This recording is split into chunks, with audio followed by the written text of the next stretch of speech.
Come here. Welcome to the Famous Foxes Aftermath Show, live every Sunday on Leicester Fan TV. Come on, you Foxes.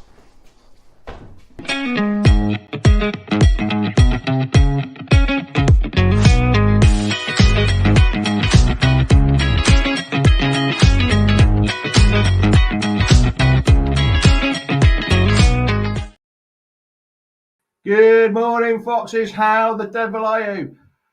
How's your weekend been so far after yesterday's performance? Was it good? Was it bad? Was it ugly? Well, you know what day it is. It's Sunday. It's 10 a.m. So it's time for the Famous Foxes Aftermath Show, run by us fans for you fans out there. And you know what? Your opinion really matters after yesterday. So come on, get them comments in. Let's get going. It's kickoff time. Come on, you Foxes. The Leicester City machine is on the march again.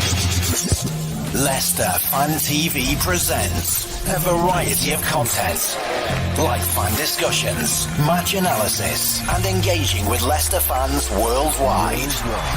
We want your views live.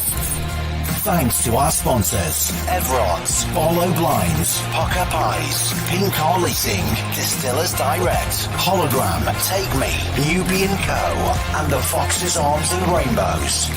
We are live in 10, 9, 8, 7, 6, 5, 4, 3, 2, 1.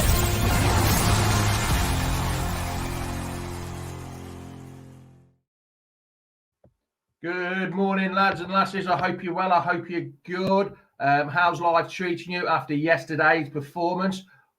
What do you think? I want you to get them comments in. I don't know. I was gobsmacked yesterday. I couldn't believe how bad we were, how good we were, how ugly we were. I just wasn't sure. But the one thing I want to say is we had 24 shots yesterday, only 2 on target. 4 big chances. Patson Dakar, Vesta with 2, Vardy with 1. These stats are rarely going to be a positive outcome on these games, of tight games. Yes, we're still 9 points clear, but we've got a huge game next Friday. On that note, I've got 2 guests in. I'm going to bring them in straight away. First, we've got young Reedy, my sidekick. How are you, pal? Are you good? I'm all right. I guess we just have to move on from the game, don't we? But we'll talk about it more. And then I'm going to bring Andy in, all the way from sunny Mount Sorrel, if I remember rightly. That's right. Yeah, see. How are you, pal? Are you good? Yeah, I'm all right. I've had better weekends. Fellow Record says, good morning, Jamie. I hope you're well. Yes, I am fine. Dewsbury Hall. We'll start with Dewsbury Hall. That's just comment from Kunail. Sloppy Dewsbury Hall has returned, Reedy. He didn't have his best of games, did he, yesterday, pal? No, I think he was one of the worst, to be honest. And I don't want to be negative on it all today, but there was too many bad performances, and that was one of the key ones, because when we need someone at his best, and he's been one of our best players this season, he wasn't the greatest at all. When his first touch was not there, he was taking too long on passes at times when we could be breaking the lines, and for me, he just wasn't at his game yesterday, and that was one big reason why we didn't win yesterday. Like Neil says, Andy, just a bad day at the office. Now, I'm telling you now, I hate that word, the bad day at the office. Would have been worse if we hadn't made any chances. What's your feelings on it? Was it just a bad day at the office, a blip? I don't know. You call it what you want. You call it a bad day at the office, but you just said, would it be worse if we had better chances? I think the amount of chances from the stat that you pulled up actually does make it worse. 24 shots, 2 on target, does make it worse, in my opinion. So it's an extremely bad day at the office, to be honest. See, they only had 5 shots all total, all game, with 2 on target and scored from both of them. Which, those stats don't win games, goals win games, but when you only have 2 shots on target, and I mean, Michael Carrick came and did a job, didn't he, Reedy? Because I know you were at the game and you probably can't see it as much as I think, Andy, you weren't at the game, you were watching it on TV, allegedly, watching it on the TV. Middlesbrough came and did a game plan, didn't they? They played very deep and no space in the middle of the park. Literally, there were the 10 outfield players went between the penalty box and the centre circle D. We had no space to play whatsoever. Dewsbury Hall and Pratt couldn't play how we normally play, getting in those spaces, could they?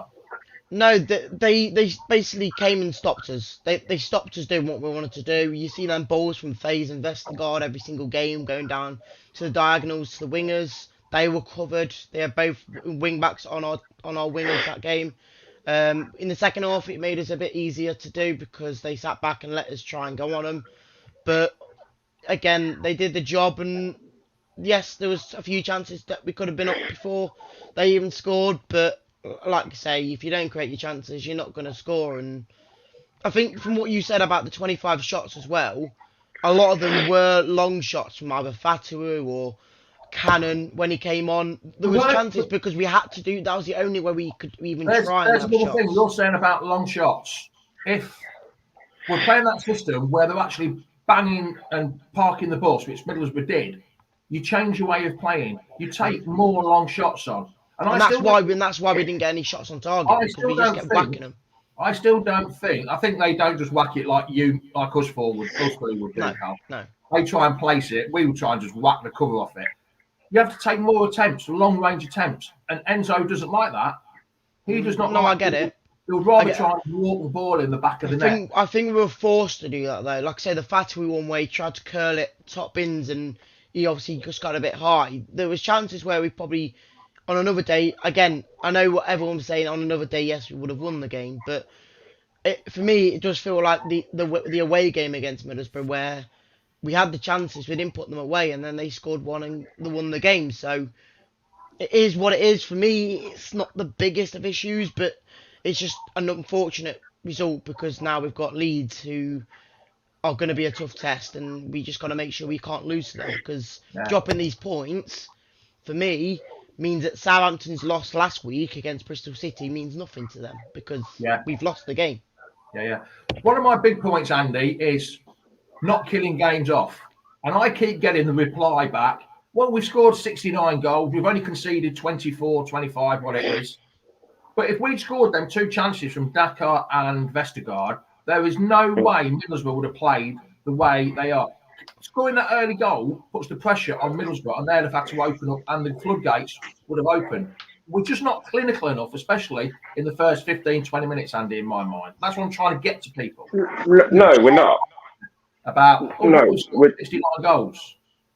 We're not clinical enough. I mean, the amount of chances, but I think up until the first goal, we were pressing on them so hard that we should have been in front. But then what that allowed Middlesbrough to do is hit us on the counter, and that's where the first goal came from. But we need to be a bit more deadly. I mean, look what happened Chef Wednesday, the game before that. We got the early goal very, very, and then we built on top of that. Teams like Middlesbrough, them chances as well, it's punished us, hasn't it, really? That's what it's done. It's not taking the early chances, and it's allowed them to come into the game. It was like 2 different games. I mean, the last few games, really, I personally think we've changed our style of play. The last few games. More quicker, more decisive passes, playing it out to the wings. I know Middlesbrough played a fat back 5, and they have only played that once, I think, against Chelsea in one of the cup games. And there was less space for the wings, like there was against Chef Wednesday on Tuesday night. We couldn't do the space. Surely, if they seen that setup, they should have known what plans to do. They should have been able to change it at the beginning of the game. And yes and no, because not just constantly with plan A, and then a bit more with plan A.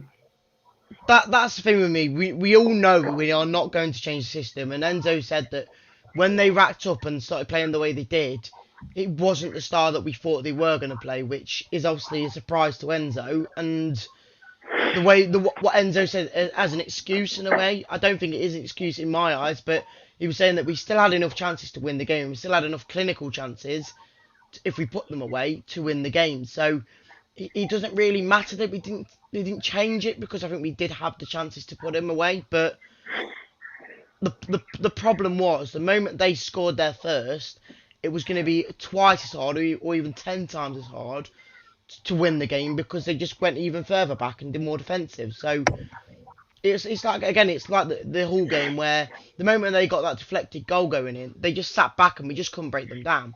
Yeah, So it automatically made it 10 times harder for us to even try and get a goal because we just couldn't break them, we couldn't break through them. On that first goal, it seems like something, it knocked us. Yeah, I mean, every goal knocks us, of course, but it seems like the confidence just drained out of us.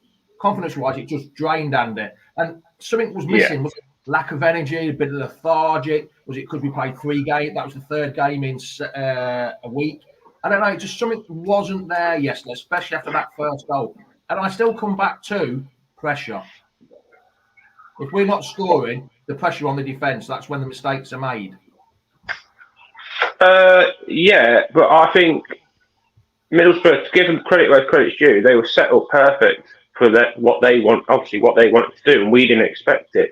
Now, what we like to do is we'll go forward and then we'll pass back, and it's trying to fish them out. And we did it against Sheff Wednesday. We kept passing it back to the halfway line to Fast, to Vestergaard, working it across the wings, and we were fishing their place to get them to break formation. Middlesbrough didn't do that yesterday. The only time they did was when Vardy scored. They were trying. That was the thing. The players were trying to break down that. When you're sitting with 2 walls of 5, trying to break that down, it's just impossible. They've got cover everywhere. If they haven't got 1 player on it, they've got 2 players on you, and then there's another player coming in around the back. It's impossible. I don't know. I mean, I don't think the tactics were the best. I don't think we adjusted to the situation, but we still tried to play our game. And why not play our game? It's on our turf at the end of the day, and it's worked for us up until now. And I think we'll continue to do this because that was a bit of a bump in the road, shall we say, instead of a bad day at the office yesterday. I mean, like Nick says, look at the table, you'll get neck ache. It's not like a few weeks ago we were looking up at Everest and you get neck ache there. Now it's more looking up at Old John, so you won't get big as neck ache as that. But I think, I don't know, it's...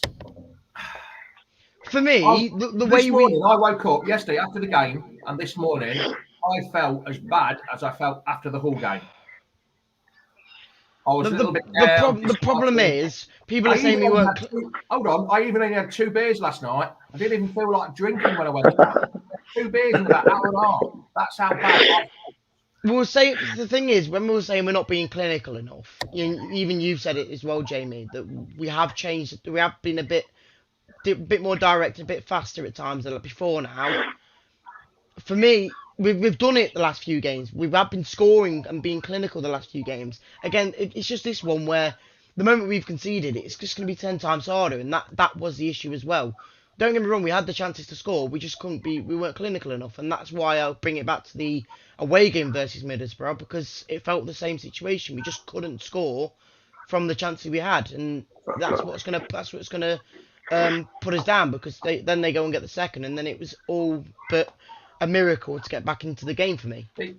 Tom's just joined. I'll bring him in a second. I'll just get you to answer this one. Well, what annoys me is we forget we are playing against 11 men, and the longer the clock runs, the harder it gets. Which is true, Andrew, isn't it? Because when I was doing the watch along yesterday, I had great fun doing the watch along yesterday with John and Michael. I said we needed to score a goal early doors in that second half to get back in the game. And then all of a sudden I looked at the clock and it was like 20 minutes to go. And I was thinking, this is getting harder and harder.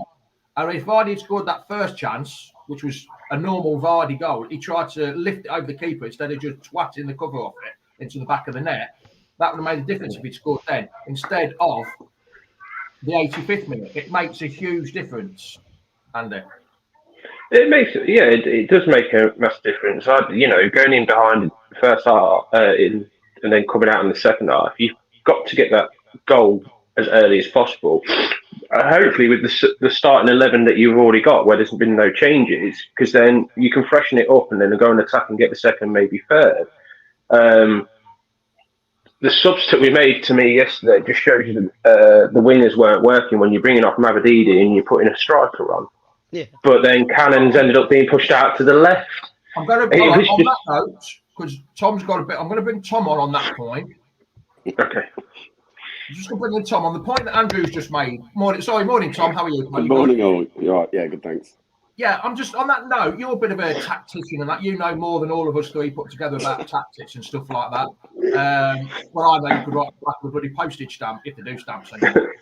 The decision to take Mabby off, yes, he hadn't had the best of games. I understand that. We needed to make a change. But bringing Cannon on, I can't quite understand why they brought Cannon on, even though we played quite well in that position. Come on then, Tom. Was it because of Fatah putting the crosses in for him at the back post? Exactly. That's all they did it for. They were trying to change it. They'd done it quite a few times in the first half, trying that in swinging ball from Mavdidi's left foot to the back post, and sadly Mavdidi wasn't at the back post. So obviously they brought Tom Cannon on, a bit taller, a bit more of a presence there to be a pest. Problem is you got is Luke Ayling's a very, very good defender, and he didn't get. Sadly, Cannon didn't get the better of him in my view. He didn't really impose himself in the air. He didn't too bad on the left anyway, but the whole point of view was it was for those balls to be swung into that back post. Tom Cannon to try and get a header on it or cause a problem. But fair play, Luke Ayling once again, just a very, very sorry right back who knows how to do his job. But if that was the case, then when Fatah came on, when Fatah was on, and that happened, when Cannon came on, Tom, I thought, oh, gone up two up top. I thought, oh, great, new style of play. But no, it was just reverted to the old same type of football. Surely he should have, after 10 minutes, he took him off and brought Casey McAteer on. Surely for that kind of thing, he should have brought Albrighton on, Tom, yes? For the crosses. Yeah, I could say that's probably a better solution in that scenario. I think he went with probably a little bit more pace because he still tried to get the balls in behind. And we saw with the Vardy chance, it was the ball in behind again from McAteer to cross, and Vardy chicks over the crossbar. You know, he still wants to play the football he was playing, but he wanted that option at the back post. And yeah, McAteer probably hasn't got the crossing ability of Albrighton, but it's the pace what he was looking for and that little bit of running behind. Hard to defend, though. Hard to attack. As you say, we're going back to the back post, and that's what we brought Cannon on. But if we keep doing that, and then we're trying to play into all 11 Middlesbrough players, it's never going to work. That's why I thought it was a bit strange that we just kept playing the same ball. It was just readable all the time. You could predict what was going to happen, and that's why Luke Ayling stuck where he was. He is good at what he does. He's good at reading the game. But that tactic didn't work. Obviously, bar the result. But we just kept doing the same ball, and nothing seemed to have changed. Right, so saying that, a Leeds fan, I know that this is a Leeds fan, Luke Ayling's legs have gone. After yesterday's performance, I think he's got somebody else's legs on yesterday, Tom. Yeah, performance-wise, yes, you would say that. But if you're looking at his legs, he doesn't need to run when he's only defending the 18-yard line. You know, that's all he had to do yesterday was defend that 18-yard line. In fairness, I don't know where his legs have gone because he charged forward enough times in the second half to help the attack for Leeds. Look, if I look at all the games we've lost this season, all 5 of them, they've been all very similar in defeats. Every single team's come, every single team's got their tactics spot on, and every single team has played as a team for 90 minutes. They've switched on, they've defended deep, they've defended in, a 5 or a 4 at the back, then 5 in midfield. They've closed the space off for the number 8s to get any joy in the game. What we did yesterday, Borough, Dewsbury Hall, didn't get a sniff in the game. He was off his pace anyway, but even when the ball was coming into the gap between the midfield and defence, he had no room to move because as soon as it was in there was a Middlesbrough player straight on top of him. And it's happened in every game we've lost. Middlesbrough away, they did exactly the same tactics. It was a bit of a surprise to see we didn't change it up. As soon as we saw Middlesbrough played the wing-back system and gone very similar to the first game away at their place early in the season, why didn't we look at changing something up a little bit more, try and something a bit different? But again, I'm not sitting here worried about it because we've created enough chances to win the game comfortably. On another day, we're sitting here, we've won 4-2, game, set and match. It's just another loss in the season. But 5 losses out of 33 now, I can't moan. And for me, if you look at every defeat, we've then come back with a very, very good performance. Let's hope we get a very good performance against Leeds on Friday now. Yeah. Well, yeah.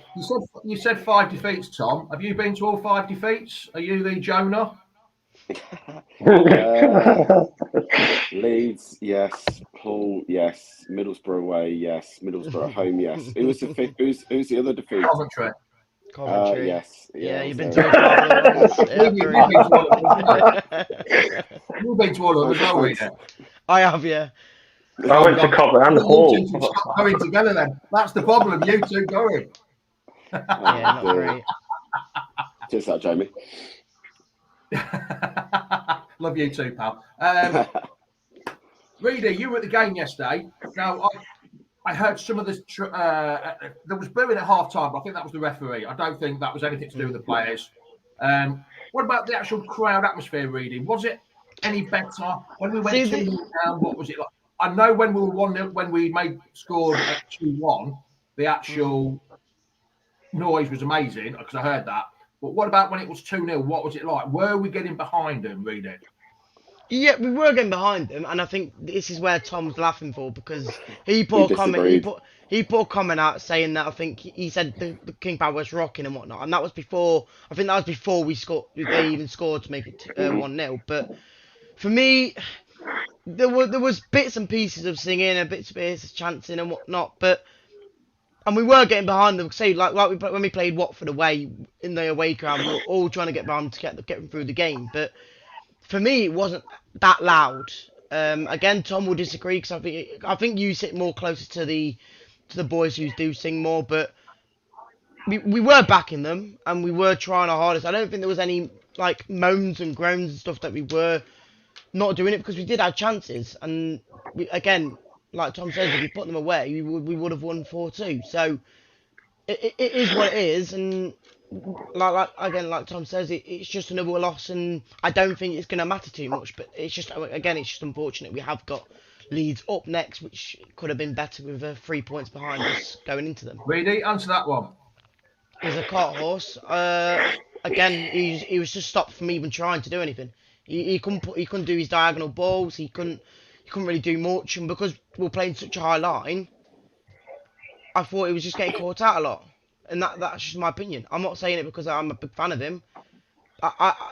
You wait until we get to the man of the match. The amount of people's different views. We already said it yesterday in the card that there was many different views on man of the matches. And I'm not even going to say his name, so don't worry about that. We'll wait for the man of the match in a minute. All I'll say about the atmosphere, Jamie, is from my point of view, is that's the first time in a long time that from kickoff. The whole of the cop was singing for a good 10, 15, 20 minutes, and it was loud. I sit on the 18-yard line next to the Union FF boys, and that's the first time in a long time that I've heard that whole cop singing songs together. But that's before the goals went in. But even when the first goal went in, there was still a lot of good atmosphere in there.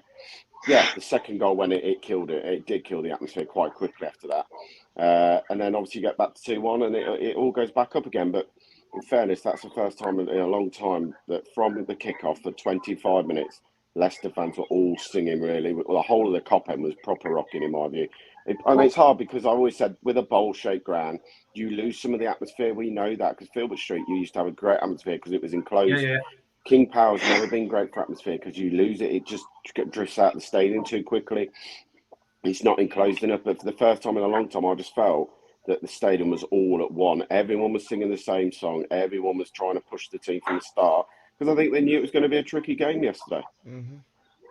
It doesn't play well over TV though. You can't. No. I don't know where they put the microphones. I mean, you can hear everything the away fans are doing, and I don't know if that's because I was watching it on a certain channel that has very biased commentators towards Middlesbrough.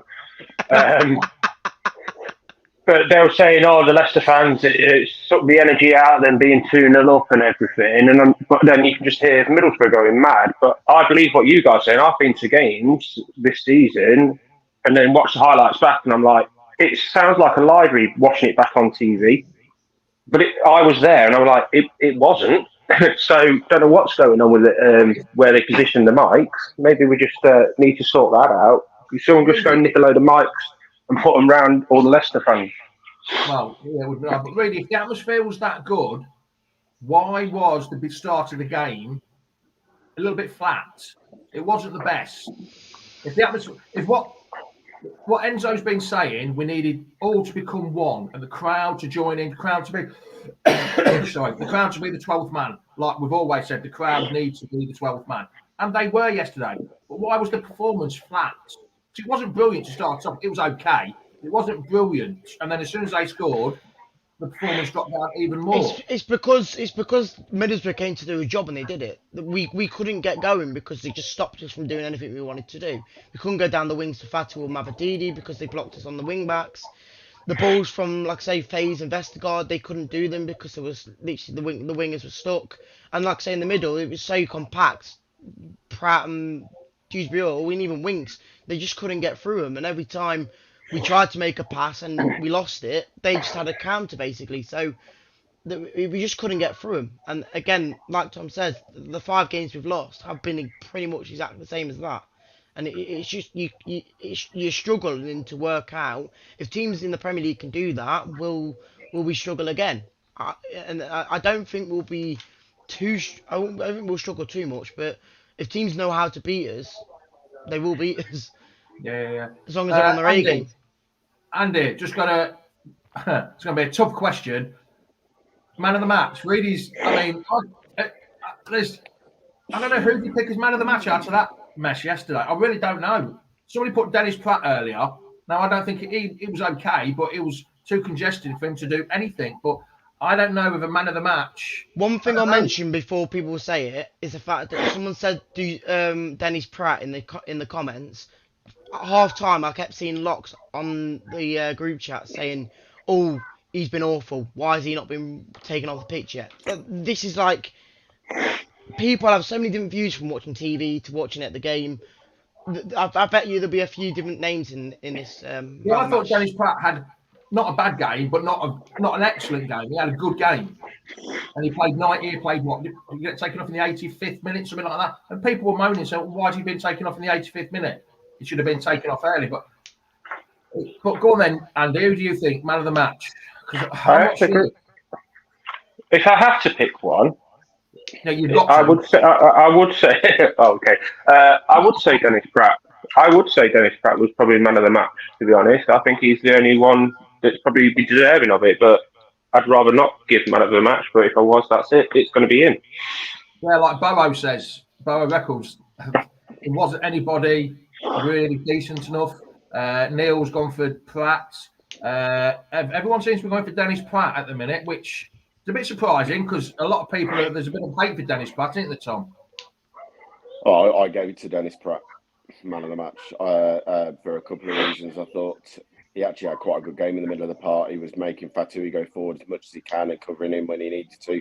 But there was a moment in the first half where Borough were breaking on us and Dennis Pratt ran about 50-odd metres across from one side of the pitch to the other and made a challenge on the halfway line and got the ball back.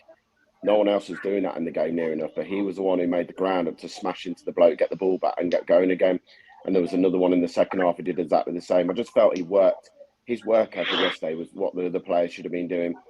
He generally was trying to get things happening, and it just didn't happen. Look, it was one of those games where, as much as we played well, there was too many players having an off day.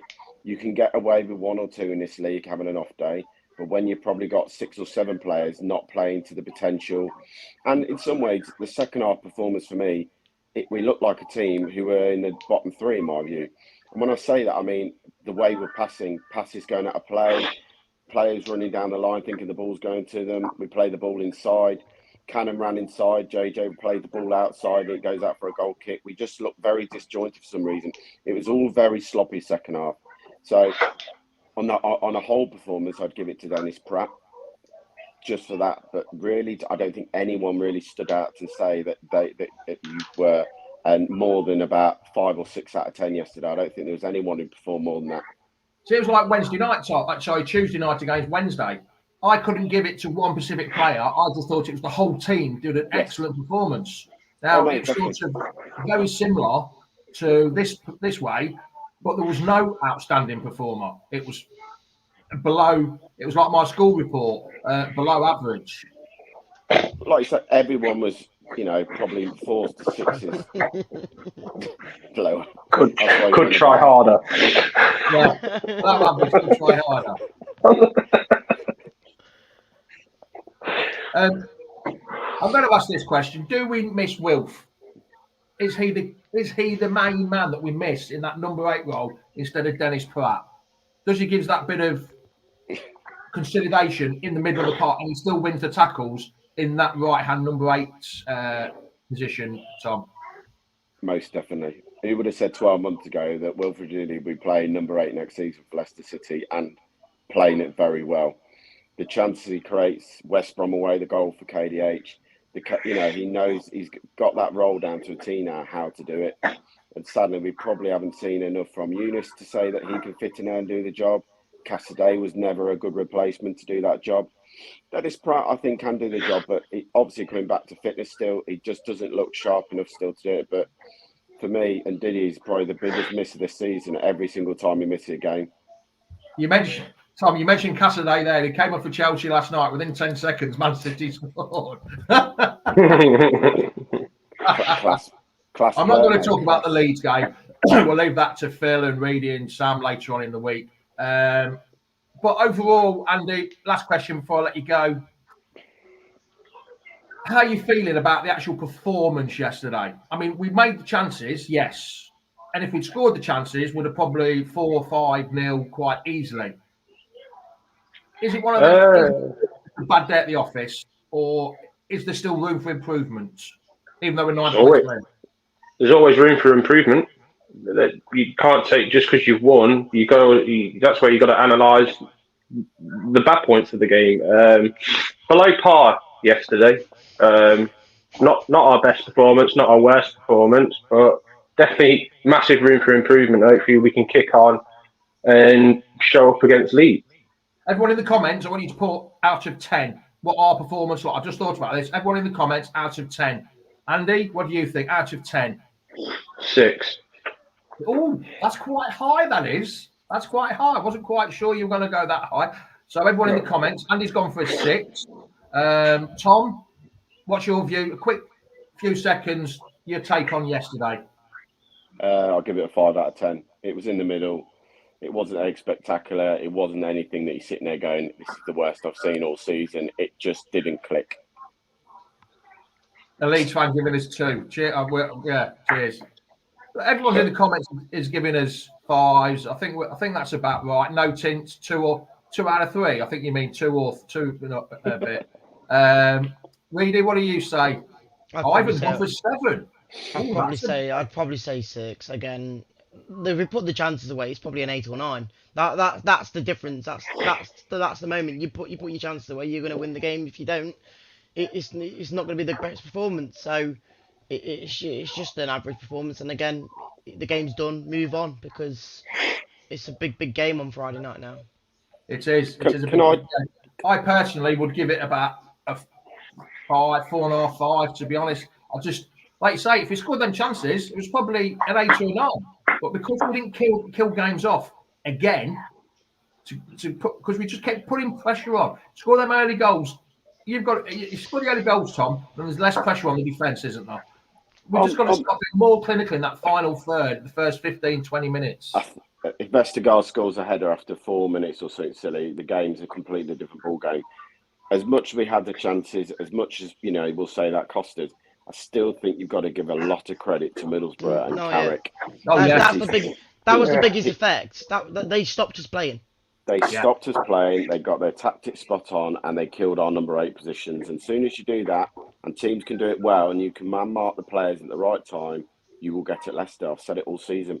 Problem is that in this division, there's not enough players who are good enough to cope with the velocity of Leicester City playing forward into those number 8s and movement and passing and getting out of the way.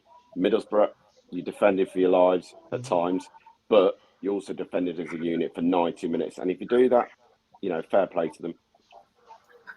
Derek's just answered. I never thought about this. It's going to be a double against us in 7 days. I bloody hope not.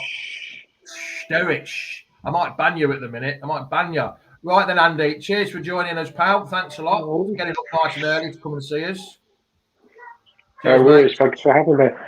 See you through the week, pal. You're welcome. Richard's gone for DP. Was our best midfielder player yesterday. Mavidivi, oh my God, I've never been convinced he's able to step up to the Prem level. Tom, we'll ask you that one. I know Mavidivi, could he do it? Step up? What? Why not? You never know. You just don't know. It's a different game. It's a different kettle of fish in the Premier League. You get more time on the ball. He's not going to get closed down as much as he has in the Championship and as quickly. For me, if he gives more time on the ball, then he's got the opportunity, of course, have it. We saw it against Wednesday. You stand off him, he will give you skill that you can't keep up with. And for me, until we get up, you never know half the players how they're going to do in the Premier League, bar the ones who've been there. So look, players who've not been in Fatui, Mavadini, those are the kind of players who'll be interested to see how they get on next season. Yeah. If we go up. I'm not getting carried away yet, because let's put it this way, by end of next weekend, if we were to lose Southampton play and Ipswich play midweek games to get their games up to 33, the gap could be literally down to 5 points between us. Yeah, people are saying, "Oh, it's not to worry about, the gap still." Right then, Tom, we shall see you soon, pal. Thanks for joining. Chaps. I'll see you, Tom, in 2 weeks' time at the QPR game. Yes, see you in 2 weeks, mate. See you in 2 weeks. See you later, pal. Be good. Reedy's got a smile on his face because he knows when I come back, he gets a bag full of sweets off me every time. Yep, can't wait.